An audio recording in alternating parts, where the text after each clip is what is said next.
الحمد لله رب العالمين وبه استعين واشهد ان لا اله الا الله وحده لا شريك له واشهد ان محمدا عبده ورسوله صلى الله عليه وعلى اله وصحبه وسلم تسليما كثيرا. اما بعد، اعوذ بالله من الشيطان الرجيم. بسم الله الرحمن الرحيم. الف لام را تلك آيات الكتاب المبين. إنا أنزلناه قرآنا عربيا لعلكم تعقلون. نحن نقص عليك أحسن القصص بما أوحينا إليك هذا القرآن وإن كنت من قبله لمن الغافلين. میرے قابل قدر اور قابل احترام بھائیوں، دوستوں، رفیقوں اور صدیقوں. رفیق اور صدیق دوست کے معنی میں آتا ہے نا. بہت ساری جگہ پر اس کو سمجھا جاتا ہے کہ رفیق کہہ دیا صدیق کہہ دیا تو معنی صحیح نہیں ہے. ایسی بات نہیں ہے. رفیق اس کی جمع رفقا اور صدیق کی جمع اصدقاء. اور اللہ کے نبی صلی اللہ علیہ وسلم نے اللہم الرفیق الاعلی، اللہ کے ناموں میں سے ایک نام ہے رفیق. تو ہمارے بھائیوں، پچھلے ہفتے بات ہوئی تھی کہ انشاءاللہ جس طرح ہم پہلے قرآن مجید پڑھتے تھے اور اس میں غور و فکر کرتے تھے اور اس کو سمجھنے کی کوشش کرتے تھے، انشاءاللہ یہ درس بھی آگے اسی طور پر چلانے کی کوشش ہوگی. اور اس میں سورہ یوسف کو اب ہم نے اختیار کیا ہے. انشاءاللہ پڑھیں گے سورہ یوسف کو. آج چند آیتیں اس کی پڑھیں گے اور کچھ پرانی چیزیں. آپ جانتے ہیں کہ قرآن پاک کے ناموں میں سے ایک نام ہے متشابہ. قرآن پاک کے اعجاز میں سے یہ ہے کہ اس میں ایک طرح کی آیتیں کئی بار آئی ہیں. یہ بھی اس کا ایک اعجاز ہے، معجزہ ہے. قرآن پاک چیلنج اللہ نے دیا ہے کہ اس کے جیسے لے کے آؤ. تو جن چیزوں کو اللہ نے دہرایا ہے اس کا بھی کوئی جواب نہیں، اور جن چیزوں کو نہیں دہرایا ہے اس کا بھی کوئی جواب نہیں. جیسے ہی سورہ یوسف ہے. سورہ یوسف یہ وہ منفرد صورت ہے سب سے الگ انداز کی کہ اللہ تعالیٰ نے جو قصہ، جو واقعہ اس صورت میں بیان کیا ہے قرآن پاک میں پھر کہیں نہیں دہرایا ہے. یہی بیان کیا اور پوری تفصیل کے ساتھ. پوری ایک صورت میں صرف ایک ہی قصہ ہے. یہ اس کی خصوصیات میں سے ہے. اور بقیہ قصوں کو اللہ تعالیٰ نے بار بار دہرایا ہے، مختلف الفاظ میں دہرایا ہے، مختلف انداز میں دہرایا ہے، مختلف سیاقات میں دہرایا ہے، متنوع رنگ میں اللہ نے اسے بیان کیا ہے. لیکن نہ اس کا جواب کوئی دے سکا، نہ اس کا جواب کوئی دے سکا. لاجواب قرآن پاک ہے، لاجواب ہے، اللہ کی کتاب ہے. تو اس میں اعجاز کی یہ بھی ایک صورت ہے. یہ قرآن پاک کی صورتوں کے نام ہوتے ہیں. اس صورت کا کیا نام ہے؟ سورت یوسف. اور یہ مکہ میں نازل ہوئی، اسی لیے کیا کہتے ہیں؟ مکی. مکی جب کہا جاتا ہے قرآن پاک کی کسی صورت کو مکی کہا جاتا ہے تو اس کا مطلب یہ ہوتا ہے کہ یہ ہجرت سے پہلے یہ صورت نازل ہوئی ہے، اور مدنی ہجرت کے بعد نازل ہوئی، بھلے مکہ میں نازل ہوئی ہو. کیونکہ ہجرت کے بعد اللہ کے نبی صلی اللہ علیہ وسلم مکہ کا سفر کیا ہے، عمرہ کیا، صلح حدیبیہ کے موقع پر گئے، فتح مکہ کے موقع پر گئے، حج کے لیے گئے. تو مکہ بہت سارے مواقع پر آپ گئے ہجرت کے بعد. لیکن ہجرت کے بعد اگر کوئی صورت اتری ہے تو اگرچہ مکہ میں اتری ہو، سے کیا کہتے ہیں علماء؟ مدنی کہتے ہیں. ہجرت سے پہلے نازل ہونے والی صورتوں کو مکی، اور ہجرت سے کے بعد تو گویا ایک زمنی تعبیر ہے. یہ وقت بتاتا ہے کہ کس وقت یہ صورت اتری ہے. اس سلسلے میں بہت ساری باتیں کہی گئی ہیں شان نزول کے تعلق سے، لیکن جو چیز سب سے زیادہ ثابت ہے اور جو پختہ بقیہ کے مقابلے میں پختہ ہے وہ یہ ہے کہ اللہ کے نبی صلی اللہ علیہ وسلم پر جب قرآن پاک اترا اور آپ صحابہ کرام کو سناتے رہے تو صحابہ کرام نے کہا کہ اللہ کے نبی صلی اللہ علیہ وسلم کوئی قصہ بھی بیان کیجیے. تو ان کی طرف سے ایک طرح سے مطالبہ ہوا، لو قصصت علینا، اے اللہ کے نبی کوئی قصہ بیان کیجیے. اور قصوں کے ذریعے سے ہی ایک شخص تھا مکہ کا جو جا کے ایران کے قصے سیکھ کے آیا تھا. تو وہ لمبے لمبے قصے بیان کرتا تھا، پوری رات سب کو بیٹھا کر کے، تاکہ لوگ قرآن نہ سننے جائیں، اس کے قصے سنیں، گمراہ کریں. تو اللہ تعالیٰ نے قرآن پاک میں ایک لمبا قصہ اسی طرح تفصیلی بیان کر دیا کہ یہ قصہ ہے. تو اللہ تعالیٰ نے اس کے شروع میں ہی اسی لیے کہا کہ نحن نقص علیک احسن القصص، یہ آیا، اور ابھی انشاءاللہ ہم اس آیت تک پہنچیں گے۔ اس کو شروع کرنے سے پہلے چونکہ شعبان کا مہینہ ہے اس کے تعلق سے بھی بات کر لیں، یا پھر آخر میں کریں گے؟ ابھی آیت کے بارے میں، سورت کے بارے میں ساری باتیں ہو جاتی ہیں، پھر انشاءاللہ آخر میں یاد دلا دیجیے گا، اگر بھول گئے تو پھر سوالات میں، تاکہ ہمیں وقت کے اور حالات کے لحاظ سے بھی مسائل سیکھنا چاہیے اور جاننا چاہیے۔ تو کیا ہے شعبان کے مسئلے میں، اس میں آئیں گے۔ بسم اللہ الرحمن الرحیم، ہر سورت، ایک سورت اور دوسری سورت کے درمیان بسم اللہ الرحمن الرحیم آ کے فاصلہ ہو جاتا ہے کہ اب نئی سورت شروع ہو رہی ہے۔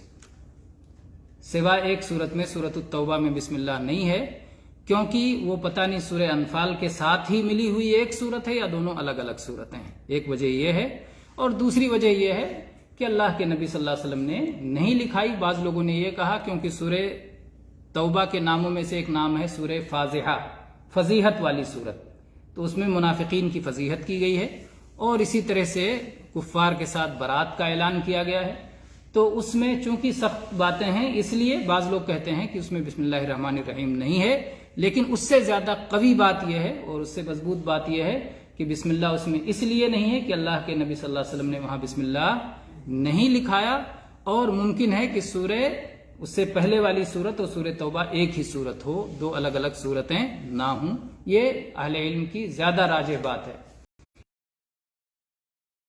جو کچھ احکام آئے ہیں، اسلام کا جو بھی حکم ہے رحمت سے خالی نہیں ہے، جس میں سختی ہے اس میں بھی رحمت ہے۔ اگر قصاص کا حکم ہے، قتل کے بدلے قتل کر دیا جائے تو یہ بھی رحمت ہے، معاشرے پہ رحمت ہے۔ ایک آدمی کو قتل کرنے سے پھر سینکڑوں کی جان بچ جاتی ہے۔ اسی طرح میں بہت ساری باتیں پچھلے درس میں اللہ کے فضل و کرم سے آئیں۔ اس کے بعد میں سورت کی، سورہ یوسف کی پہلی آیت ہے الف لام را تلک آیات الکتاب المبین۔ الف لام را، قرآن پاک میں بہت ساری سورتوں کے شروع میں اس طرح کے حروف آئے ہیں جن کو کہا جاتا ہے حروف مقطعات، ہر حرف الگ الگ ہے۔ یہ بات ہم سب اور پوری امت جانتی ہے کہ نبی صلی اللہ علیہ وسلم لکھنا پڑھنا نہیں جانتے تھے، ہے نا؟ ایک آدمی جب تک لکھنا پڑھنا نہیں جانتا تب تک وہ حرفوں کے نام نہیں جانتا۔ آپ بولیں گے، کوئی بھی لفظ آپ بولیں گے، جیسے آپ نے کہا یوسف، تو جو آدمی پڑھا لکھا نہیں ہے اس نے یہ سارا لفظ بولا، لیکن اس سے اگر کہا جائے کہ یوسف میں کون کون سا حرف ہے الگ الگ بتاؤ تو وہ نہیں بتا سکتا۔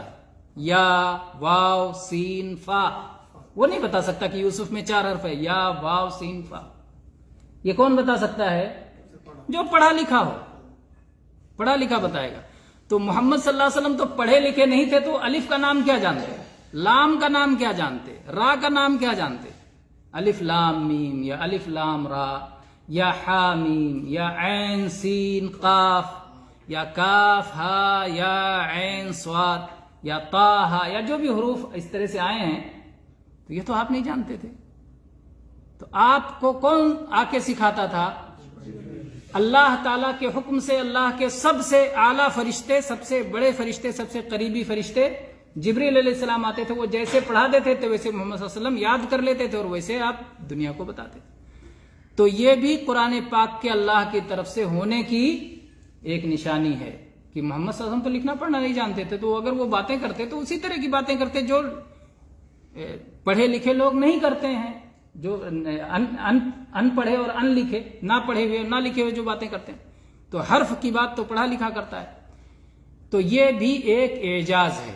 اسی طرح سے یہ بھی ایک چیز ہے کہ اس کے ذریعے سے ان کو خبردار کیا گیا کہ یہی جو حروف ہیں عربی زبان کے، انہی سے تمہاری زبان بھی بنی ہے، انہی سے قرآن بھی بنا ہے، تو تم اس کا مقابلہ کر کے بتاؤ، اس کے جیسی کتاب لا کے، اس کے جیسی صورت لا کے بتاؤ۔ اور آپ جانتے ہیں کہ کیسے کیسے اللہ تعالیٰ نے پہلے کہا پورے قرآن جیسے قرآن لے کے آؤ، پھر کہا ٹھیک ہے صرف 10 صورتیں لے کے آ جاؤ، پھر اللہ تعالیٰ نے اور بھی آسانی کر دی اور کہا صرف 1 صورت جیسی لے کے آؤ۔ اور قرآن کی 1 صورت میں جانتے ہیں کتنی آیت ہوتی؟ سب سے چھوٹی صورت صرف 3 آیت والی صورت، 3 آیت کی صورت لے آؤ بس۔ انا اعطیناک الکوثر فصل لربک ونحر ان شانئک والابتر. کہتے ہیں کسی سمجھدار ذہین بدو نے، عرب نے اس صورت کو سنا تو فوراً آخر میں کہا ما ھذا قول البشر، یہ کسی انسان کا کلام ہو ہی نہیں سکتا. اتنے مختصر لفظوں میں اتنی بڑی باتیں کہی گئی. تو یہ قرآن اللہ کا کلام ہے، اللہ نے اسے نازل کیا. تو فرمایا الف لام را. کچھ باتیں یاد آ رہی ہیں؟ شروع کیا تھا قرآن پاک کی سورہ بقرہ سے، تو سورہ بقرہ بھی حروف مقطعات سے شروع ہوتی ہے. الف لام میم ذالک الکتاب لا ریب فیہ. تو اس موقع پہ بتایا تھا کہ الف لام میم میں حروف مقطعات کتنے ہیں، حروف مقطعات کے بارے میں کیا کہا گیا، اس کے معنی کتنے ہیں. لکھا جاتا ہے، عرب کا طریقہ ہے. تو الف حمزہ ایک ساتھ اگر مان لیا جائے تو کل 28 ہیں. اس 28 میں سے اللہ تعالیٰ نے حروف مقطعات کے طور پر صرف کتنے حروف کو ذکر کیا ہے قرآن پاک میں؟ 14 کو. 14 حروف کو حروف مقطعات میں اللہ نے ذکر کیا. اچھا، شیطان بھی ہر جگہ پہنچ جاتا ہے گمراہ کرنے کے لیے. حروف مقطعات کے سلسلے میں بھی شیطان نے گمراہ کیا ہے. کیا گمراہ کیا ہے؟ لوح قرآنی کہیں دیکھا ہے آپ لوگوں نے؟ دکان و مکان کی خیر و برکت کے لیے لوح قرآنی لٹکا کے رکھتے ہیں. حا میم عین سین قاف الف لام میم را، لوح قرآنی بنا کے رکھتے ہیں. اور یہ صرف اس میں حروف مقطعات ہوتے ہیں، حروف مقطعات جو قرآن پاک میں سورتوں کے شروع میں آئے ہیں. اور وہ بتاتے ہیں کہ اس میں دکان کی خیر و برکت ہے. ایک تو یہ کہ قرآن پاک کی وہ آیتیں جو محکم ہیں، جس کا معنی معلوم ہے، جس پہ عمل کرنا ہے. اہل ایمان محکم آیتوں کے پیچھے جاتے ہیں، متشابہ کے پیچھے نہیں جاتے.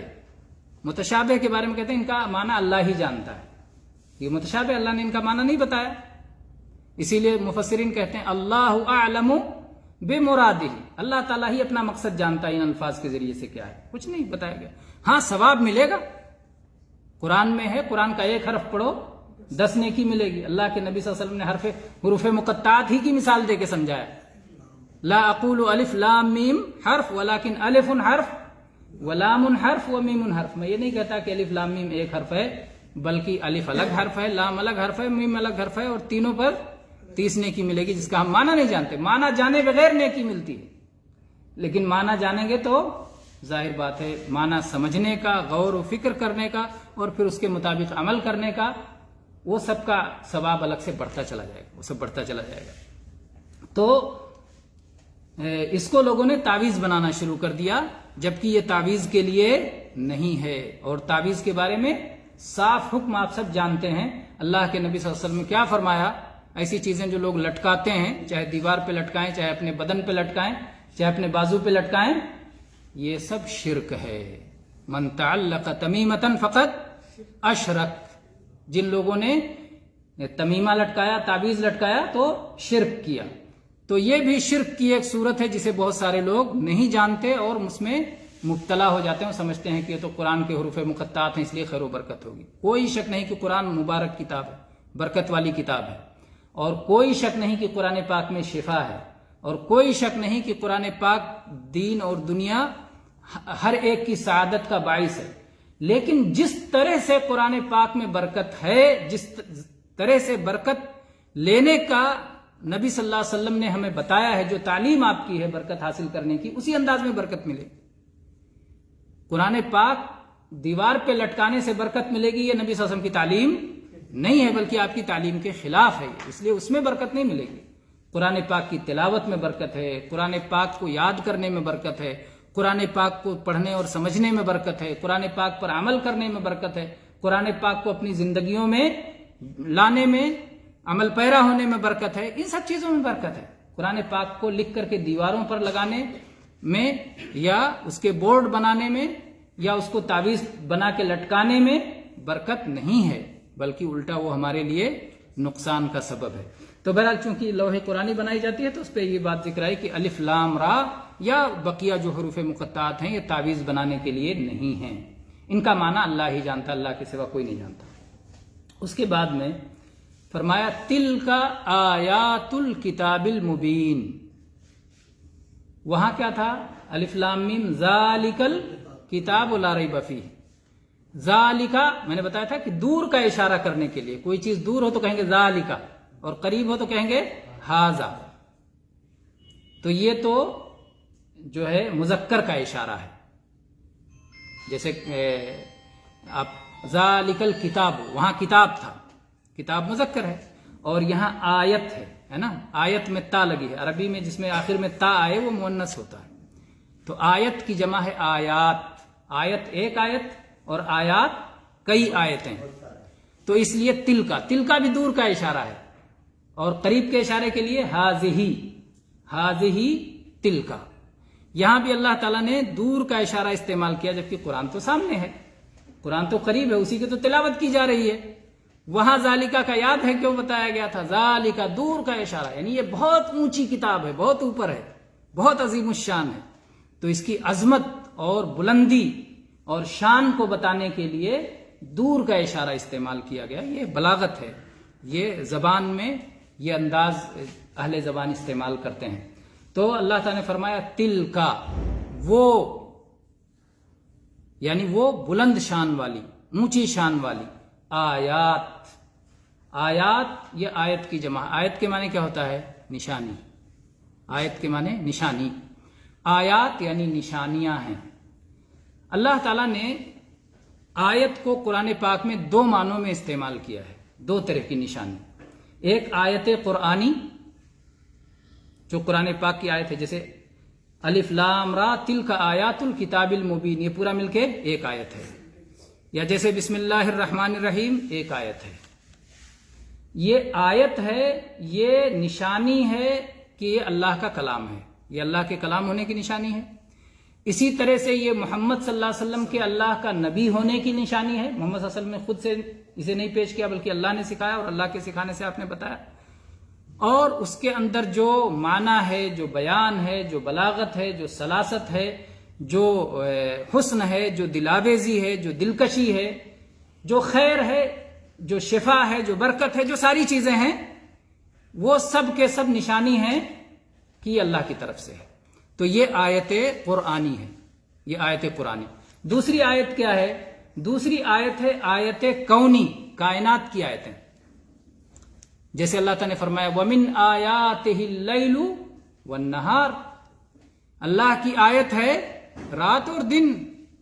وَمِنْ آیَاتِهِ الشَّمْسُ وَالْقَمَرُ، اللہ کی آیت ہے، اللہ کی آیتوں میں سے ہے سورج اور چاند، آفتاب و ماہتاب. وہ کائنات کی آیتیں ہیں. ان پہ غور کریں گے تو آپ اللہ تعالیٰ تک پہنچ جائیں گے کہ یہ خود سورج آزاد نہیں ہے کہ جب چاہے نکلے جب چاہے ڈوب جائے. غلام ہے. کس کا غلام ہے؟ اپنے پیدا کرنے والے اللہ کا. اللہ جس طرح سے اس کو لگا دیا ہے وہ اللہ کا فرما بردار ہے. تو سورج یہ اللہ کی نشانی ہے کہ اس کا خالق ہے، اس کو حکم دینے والا ہے، جس کے حکم پر یہ چل رہا ہے، فرما برداری کر رہا ہے.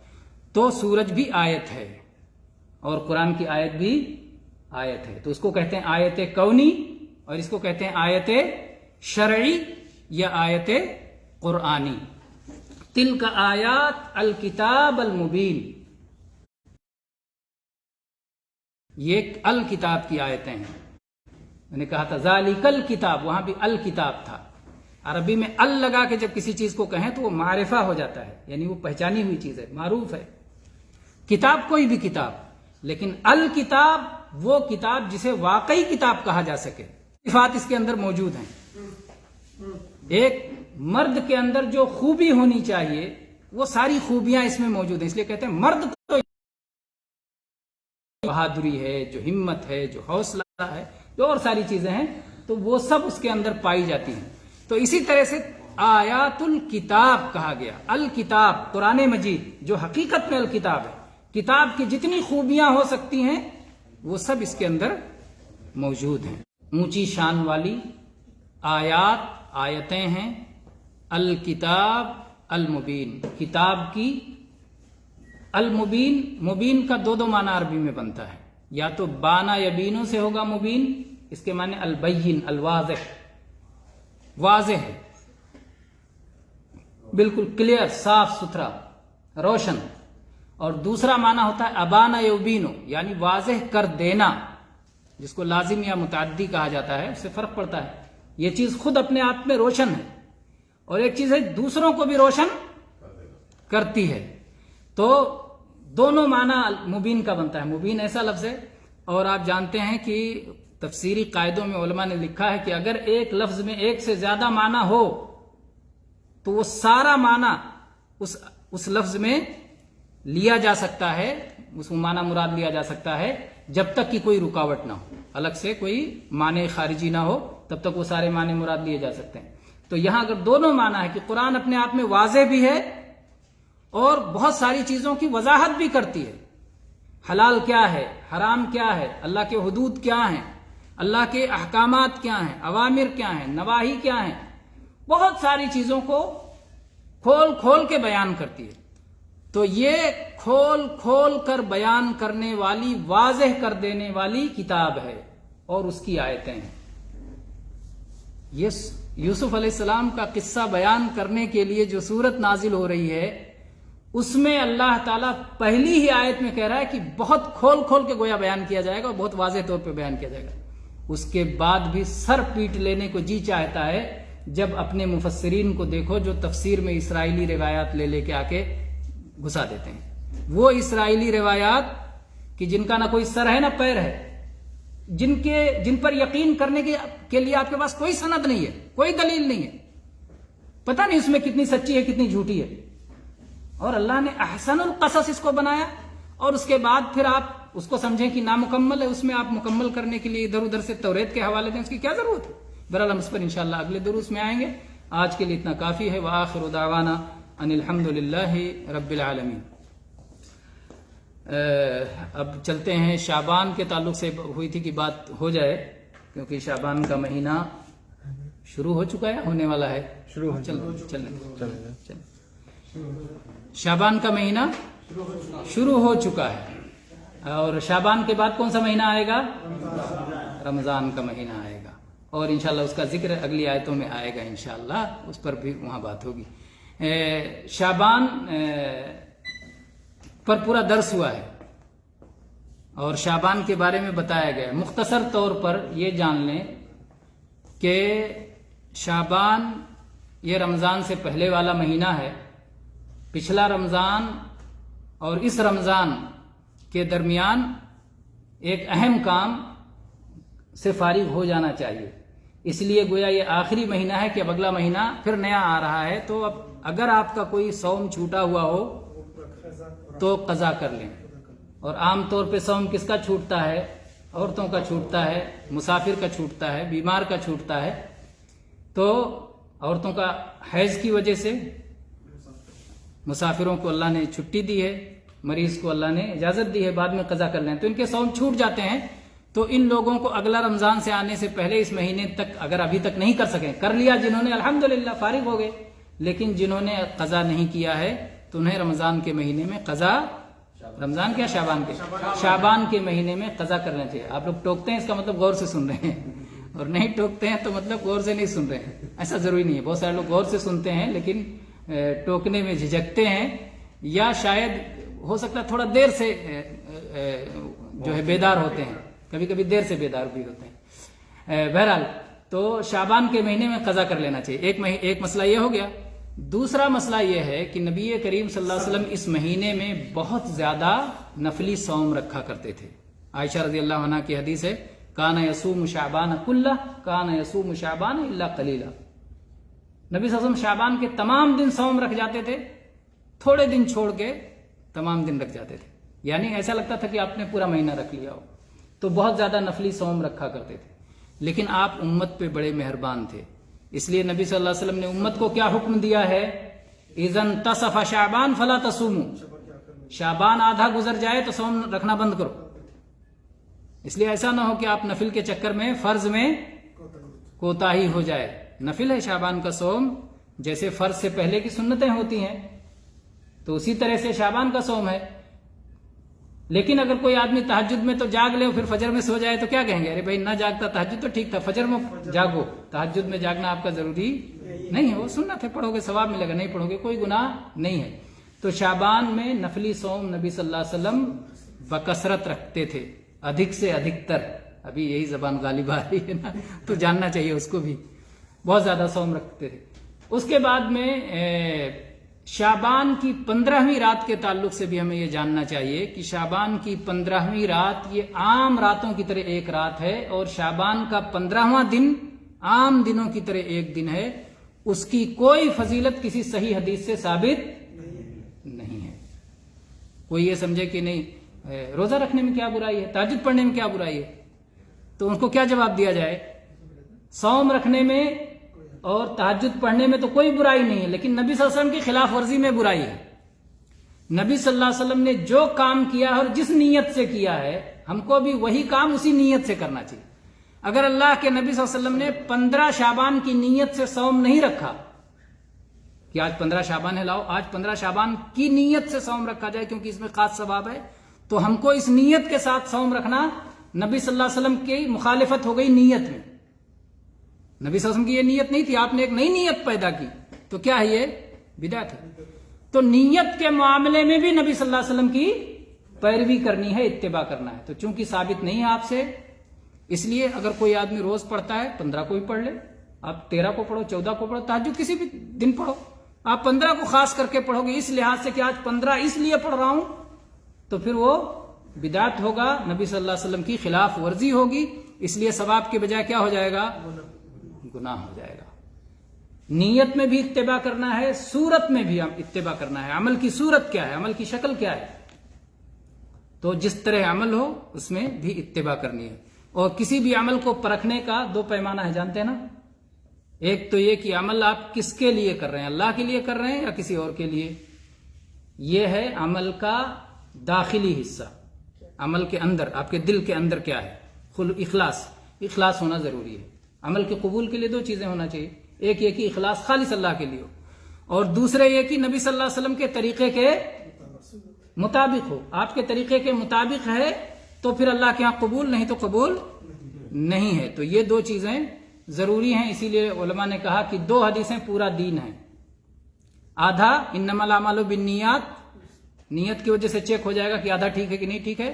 اور من عمل عملا لیس علیہ امرنا فہو رد، جس نے کوئی ایسا کام کیا جو نبی صلی اللہ علیہ وسلم کی شریعت کے مطابق نہیں ہے تو وہ بھی مردود ہے، رد کر دیا جائے گا.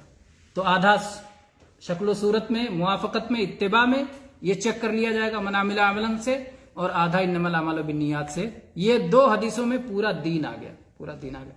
تو یہ بہت عظیم الشان ہے. تو شعبان کے تعلق سے میرے خیال سے اتنا کافی ہے. تفصیل سننا چاہیں تو 2 جو ہے میرے خیال سے پورا درس ہے جو کہ یوٹیوب پہ موجود ہے.